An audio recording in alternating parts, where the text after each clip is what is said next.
দক্ষিণ কোরিয়া, যে দেশটিকে আমরা স্যামসাং, হুন্দাই কিংবা কে পপের দেশ হিসাবে চিনি, অথচ একসময় এই কোরিয়া ছিল যুদ্ধবিধ্বস্ত এক দারিদ্র দেশ। কিন্তু মাত্র কয়েক দশকে তারা নিজেদের ভাগ্যকে বদলে বিশ্বকে অবাক করে দিয়েছেন।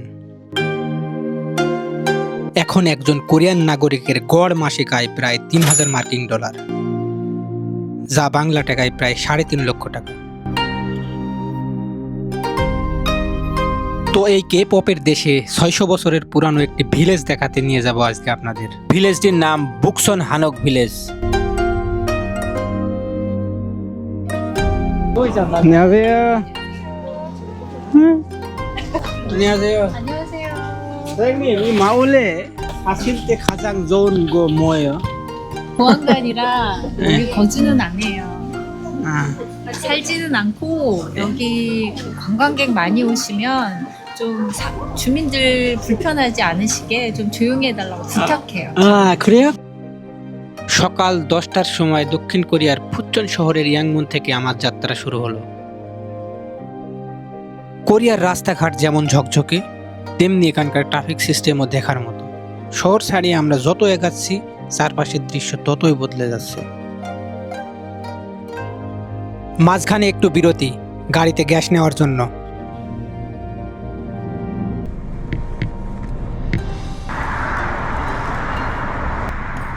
가족이요. 예, 감사합니다. তো এখানে এলপিজির দাম আপনার 1 লিটার এলপিজির দাম 956 ওয়ান, যেটা বাংলা টাকায় কনভার্ট করলে আপনার ওই 70-80 টাকা মতো পড়ে। খুব একটা বেশি দাম নাই, একই দাম। বাংলাদেশের আর কোরিয়ার যে এলপিজির দাম মোটামুটি সেমই আর কি। গাড়ির জ্বালানি নেওয়া শেষে পুনরায় আবার গন্তব্যের দিকে রওনা দিয়ে দিলাম। কোরিয়ার এই সাজানো গোছানো রাস্তা দিয়ে গাড়ি চালানো সত্যিই এক অন্যরকম প্রশান্তি। শহরতলির এই আধুনিক রূপ ছাড়িয়ে আমরা যত সামনে এগোচ্ছি, ততই যেন ইতিহাসের কাছাকাছি পৌঁছে যাচ্ছি।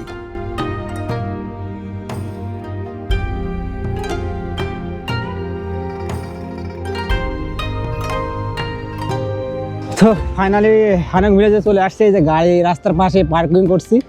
এই যে আমার পিছনে যেগুলা মানুষ যাচ্ছে দেখছেন, এরা সব কোরিয়ান ঐতিহ্যবাহী পোশাক পরছে এরা। হ্যাঁ, এগুলাকে হানবক বলা হয়। হ্যাঁ, ওই যে রাস্তার অপোজিটেও ওনারা সব পরছে, সব এই পোশাকগুলা পরেই কিন্তু এই ঐতিহ্যবাহী এই জায়গায় ঘুরতে আসে। হ্যাঁ, এই বাড়িটাও যেমন ঐতিহ্যবাহী, পোশাকও কিন্তু ঐতিহ্যবাহী পোশাক পরে আসে। আর এই যে ট্যুরিস্ট ইনফরমেশন, এনারা কিন্তু ইনফরমেশন দেয়। আপনারা এখানে ঘুরতে আসলে এনাদের কাছ থেকে ইনফরমেশন নিয়ে ঘুরতে পারবেন, কোন দিক দিয়ে যাওয়া লাগবে। হ্যাঁ, আমি অলরেডি জানছি এদিক দিয়ে উপরে চলে যাওয়া লাগবে। উপরে গেলেই কিন্তু আপনারা সেই ভিলেজ দেখতে পাবেন। হ্যাঁ, চমৎকার। এই যে এই রোড দিয়েই কিন্তু যাইতে হবে। হ্যাঁ, এদিকে চমৎকার সব জিনিসগুলো বিক্রি হচ্ছে। হ্যাঁ, কসমেটিকের।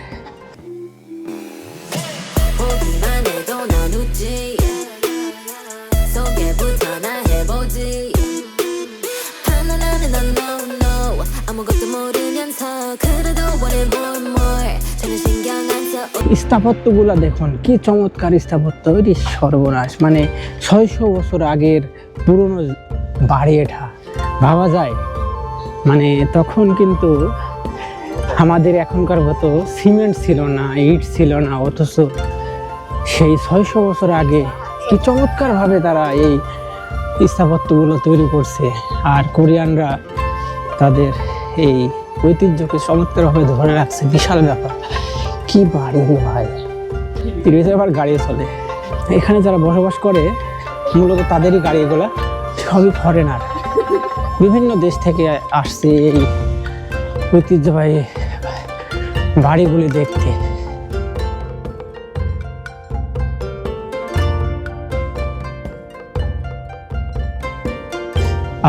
এই যে চাচা এখানে একটি সাইনবোর্ড নিয়ে দাঁড়িয়ে আছে, লেখা আছে কিপ ইউর ভয়েস ডাউন। 안녕하세요. 안녕하세요. 선생님, 이 마을에 사실 때 가장 좋은 거 뭐예요? 저희 여기 안 살아요. 안 살아요? 저희 보안관이라 여기 거주는 안 해요. 아, 살지는 않고 여기 그 관광객 많이 오시면 좀 주민들 불편하지 않으시게 좀 조용히 해달라고 부탁해요. 아 그래요? 그래요? 네. 옛날하고 지금하고 많이 달라졌어요? 옛날하고 지금하고 많이 달라졌는지 저희는 잘 모릅니다. 여기서 살지 않기 같아요. 때문에. 같은데 예. 관광객만 많이 늘어났어요. 그래요? 예. 아, 옛날하고 지금하고 같은 동네인데 예. 관광객들 외국인 관광객들이 많아졌어요. 아 감사합니다. 감사합니다. 진짜 감사합니다. 안녕히 계세요. বন্ধুরা এই কোরিয়ান নারী এবং পুরুষের কাছে আমার দুটি প্রশ্ন ছিল। এক নম্বর প্রশ্ন করেছিলাম এই গ্রামে থাকার সবচেয়ে ভালো দিক কি, এবং 2 নম্বর প্রশ্ন করেছিলাম আগের দিনগুলোর তুলনায় এখন কি অনেক কিছু বদলে গেছে। কিন্তু তাদের দুটো প্রশ্নের একই উত্তর, তারা এখানকার ভলেন্টিয়ার, তারা এখানে বসবাস করে না।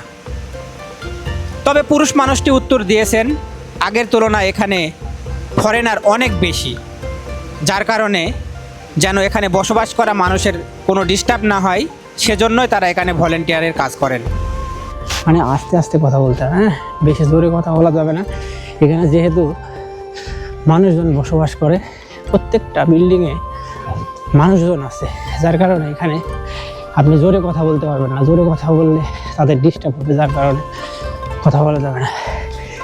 কি বাড়ি রে ভাই, 600 বছর পুরানো বাড়ি। চিন্তা করেন একবার যে এই বাড়িতে 600 বছর আগে কিন্তু রাজার যে মন্ত্রীগুলা তারা বসবাস করত।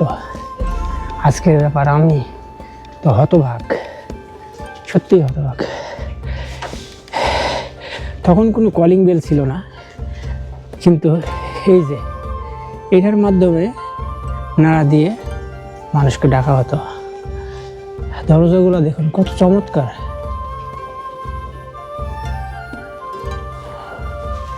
কত পুরানো হয়ে গেছে, 600 বছর, তারপরেও এগুলা এত সুন্দরভাবে যত্ন করে তারা রাখছে। কি পরিমাণ মানুষ, এটা সিনেমার শুটিং স্পট বললেই চলে।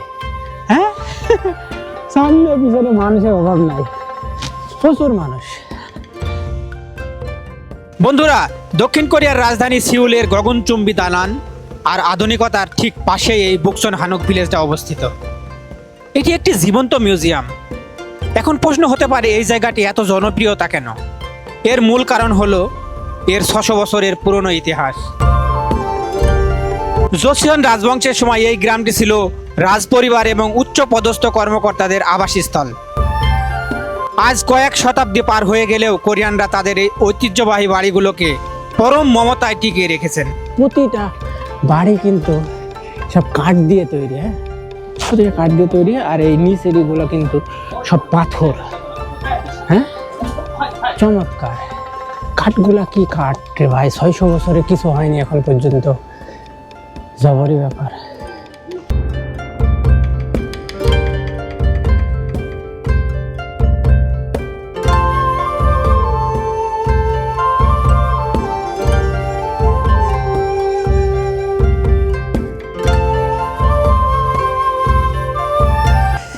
দক্ষিণ কোরিয়ার ভিতরে নামকরা একটা ট্যুরিস্ট স্পট কিন্তু এটা, হ্যাঁ, চলে আসবেন এখানে ইনশাল্লাহ।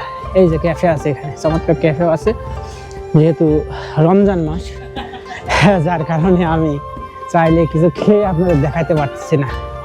হ্যাঁ, এদিক দিয়ে মাউন্টেনটা দেখা যাচ্ছে, চমৎকার মাউন্টেন, এবং মাউন্টেনটার গায়ে গায়ে সব সুন্দর সুন্দর বাড়ি।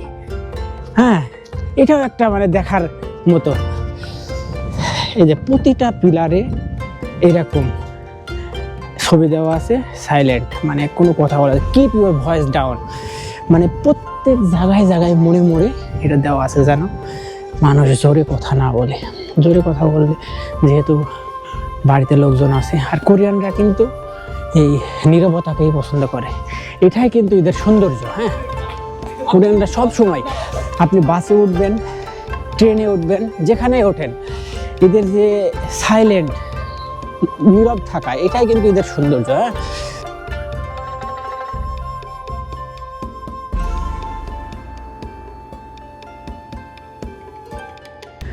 ভাই রে ভাই, কি পরিমাণে! আমি তো কোরিয়াতে অনেক টুরিস্ট স্পটে গিয়েছি, কিন্তু এই রকম মানুষ দেখিনি। মানে এক কথায় এই জায়গাটা একদম সৌলে তো দক্ষিণ কোরিয়ার প্রাণ কেন্দ্রে, হ্যাঁ, যার কারণে লোক এত বেশি। তাছাড়া এখানে তো 600 বছরের পুরনো একটা ইতিহাস, এই ইতিহাসকে সবাই দেখতে চায়।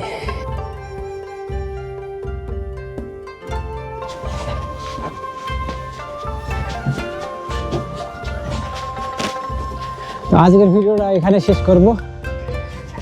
দেখা হবে পরবর্তী কোনো ভিডিওতে দক্ষিণ কোরিয়ার কোনো অলিতে গলিতে। ভালো থাকবেন। আসসালামু আলাইকুম।